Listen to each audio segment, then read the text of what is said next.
So ndugu waandishi wa habari, asante kwanza mmekuja. Kwa majina mimi naitwa Eberhard Oswald, ni mkurugenzi wa taasisi inaitwa Pesa Drop Verse, ambao sisi ndo waandaji wa hii tamasha la sanaa Pesa Festival. Tamasha la sanaa Pesa Festival ni tamasha ambalo lengo lake kubwa ni kuhakikisha kwamba tunapeleka elimu ya fedha kwa vijana Tanzania, lakini pia tunatengeneza platform ya wasanii kukutana na taasisi za kifedha. Ni platform ambayo tulianzisha mwaka 2024, ilikuwa successful, tulifanya Ubungo Plaza, na kwa uwezo wa Mwenyezi Mungu walikuja wasanii 800 ambao walipata elimu ya fedha.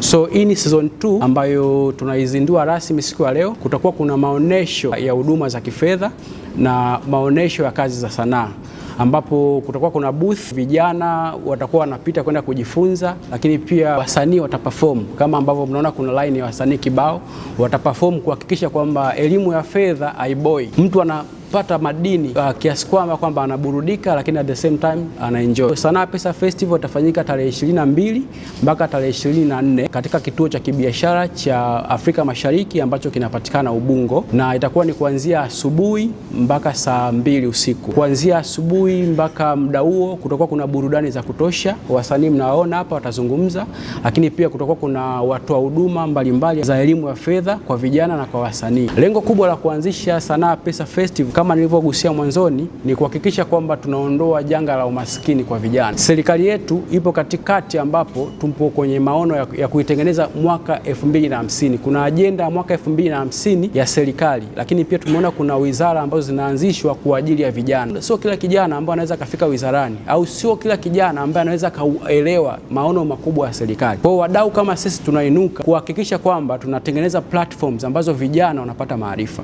Ukimfuata kijana wa kawaida mtaani ukimwambia kwamba kuna mfuko wa maendeleo ya vijana ambao unatoa mikopo kwa vijana, ajue anaanzia wapi. Lakini sisi kama Sanaa Pesa Festival tunawatoa baraza la uwezeshaji kutoka ofisini, tunawaleta mtaani ili waweze kupiga story, lakini pia kutoa elimu na pia kuangalia namna ya kuweza kufikisha ile mifuko kwa vijana.